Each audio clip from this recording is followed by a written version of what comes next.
디지털 기술에 의한 자동차의 변화와 아울러 아프리카와 베트남에서의 신생 자동차 메이커의 출현 등으로 오늘날의 자동차와 자동차 산업은 전환기를 향해 달려가고 있음이 틀림없다.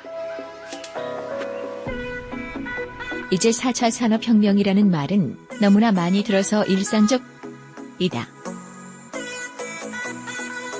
이처럼 최근 가장 많이 들리는 말 중에 하나인 4차 산업혁명에 대해서는 많은 학자들이 디지털 기술에 의한 인류 산업 전체의 변혁이라는 데 의견을 같이 하고 있다. 2005년에 출간된 총, 균, 쇠컨즈, 점즈, 앤드 스틸의 저자, 제레드 다이아몬드는 인류 역사에서 1차 혁명을 농경의 시작으로 보고 있지만 한계 비용 제로 사회 제로 마지널 코스트 소사이어티 2014의 저자 제레미 리프킨은 한편으로 제레드 다이아몬드는 증기기관의 발명을 두 번째 혁명이라고 해서 차이를 보이고 있지만 3차 혁명에 대해서는 1995년의 상업 인터넷, 이른바 월드와이드 웹의 등장이라는 데에 일치된 관점을 보여준다.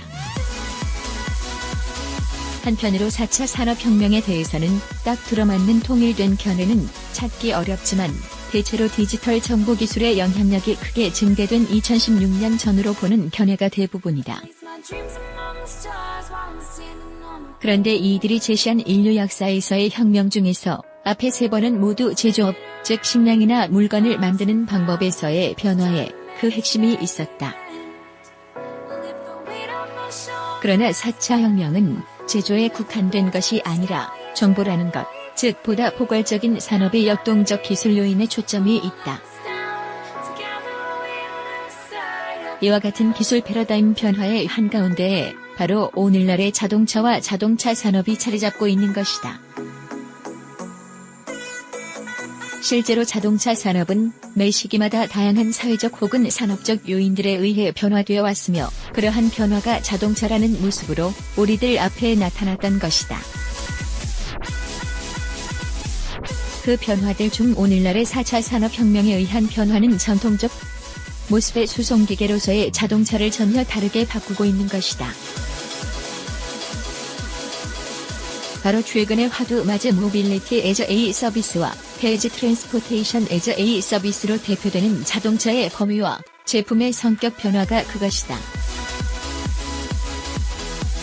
즉 제품의 개발이 과거의 개별 제품 중심의 하드웨어 개발을 중심으로 했던 것에서 그 제품을 구성하는 기능과 그것의 응용이 포함된 소프트웨어까지 확대되고 나아가 제품 사용에 따른 경험과 그 경험에 의해 만들어지는 스토리까지 확대되고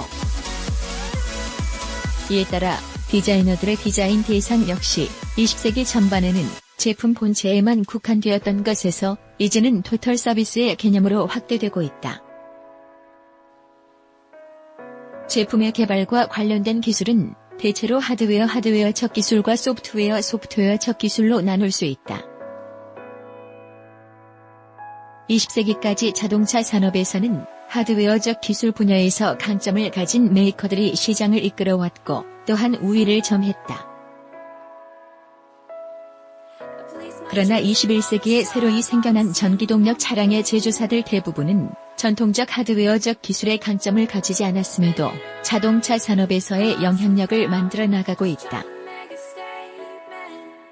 그러는 한편으로 아프리카와 베트남 등지에서 전통적 기술에 기반한 자동차를 만드는 신생 메이커들 역시 생겨나고 있다. 그러나 이러한 후발 메이커들 역시 기존의 선진 메이커들과 경쟁해야 한다는 사실은 달라지지 않는다.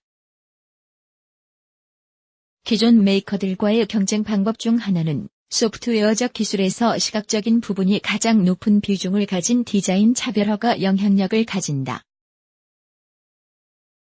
21세기에 와서 오히려 시각적 차별화가 부각된다는 것은 마치 60여 년 전에 테일핀과 크롬으로 뒤덮였던 자동차의 아르데코 시대를 떠올리는 일면이 있다. 물론 테일핀과 크롬 장식은 단기적으로는 비판받았지만 거시적으로는 하나의 시대 유형을 만들어냈으며 이후에 기술 발달의 시금석이 됐다는 점은 틀림없는 사실이다. 그러나 오늘날의 스타일링 개념은 과거의 그것과는 그 모습이나 내용, 그리고 접근 방법에서 판이하게 다르다. 이와 유사한 활동으로 1990년대에 일본의 가전 및 자동차 메이커들이 시도했던 이른바 하이터치 혹은 J팩터라는 개념으로 접근한 감성공학 켄시 엔지니어링을 도입하는 움직임이 있었다. 이는 일본 문화의 감각적 성향과 맞물려 주목받기도 했으나 정작 감성공학 자체는 서구에서 그다지 호응을 얻지는 못했었다. 일반적으로 디자인에서의 초형 작업은 정성적 활동이라는 것이 공통된 견해였고, 그런 이유에서 논리적 설명이나 정량적 접근은 제한적이거나 불가능에 가까운 것으로 여겨져 왔다. 그러나 최근에는 그레스 후보와 같은 패러메트릭 소프트웨어를 활용한 정량적 접근이 시도되고 있다.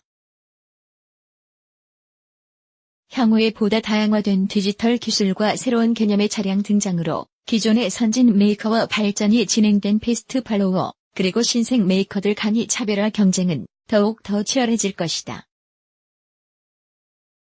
그런 속에서 디자인 조형의 특징을 다음과 같이 요약할 수 있다. 기능성에 가려 주목받지 못했던 감성과 감수성에 대한 관심 증대, 탈중심의 다원적 사고, 탈이성적 사고에 의한 신조형의 주목 다양성을 지향하는 동시에 고유성, 놀라움 지향적 조형 성향.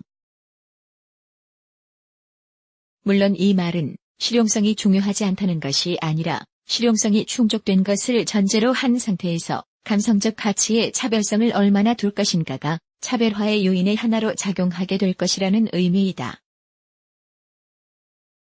이러한 경향은 몇 차종의 시간 흐름에 따른 디자인 변화에서 발견할 수 있다. 즉 1990년대의 균형을 통한 보편성을 추구하던 전면 디자인이 점차로 강렬한 표정을 매개로 감성지향적으로 변화되어 온 것을 볼 수 있다. 제품의 하드웨어적 기술은 제품을 물리적으로 현실 세계에 존재할 수 있도록 해주지만 그것이 비로소 마즈 모빌리티 애저 A 서비스와 대지 트랜스포테이션 애저 A 서비스가 되기 위해서는 소프트웨어로서의 감성이 반영되어야 한다. 향후에 변화된 디지털 기술을 기반으로 하는 자동차 산업에서는 정교하고 정량화된 감성 특성 반영에 의한 차별화된 디자인의 차량이 글로벌 시장의 소비자들의 공감을 얻게 될 것으로 보인다.